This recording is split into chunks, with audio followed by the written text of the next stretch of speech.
पालिका निवडणुकीच्या नंतर शिंदेंना पक्ष भाजपमध्ये विलीन करावा लागणार. मोदी शहांनी शिंदेंना सल्ला दिलाय. संजय राऊतांचा मोठा दावा. महापालिकेच्या नंतर उभाटा गट काँग्रेसमध्ये विलीन होणार. राहुल गांधींकडून राज्यसभा मिळवण्यासाठी राऊतांची राजकीय सुपारी. भाजपच्या नवनाथ पण यांचं प्रत्युत्तर.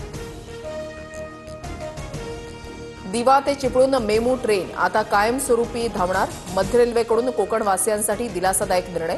नवी मेमो दिव्याहून सकाळी 7:15 वाजता सुटणार. बदलापूरसह कल्याण डोंबिवलीमध्ये जोरदार पाऊस. मध्य रेल्वेची वाहतूक 15 ते 20 मिनिटं उशिरानं. पाणी साचल्यानं अनेक भागात वाहतूक कोंडी. परतीच्या पावसामुळे व्यापारी आणि शेतकऱ्यांची चिंता वाढली. सरकारच्या दबावाखाली एलआयसीकडून अदानी समूहात 33,000 कोटींच्या गुंतवणुकीचा प्रस्ताव. वॉशिंग्टन पोस्टमध्ये मोठा दावा तर एलआयसीनं दावा फेटाळला.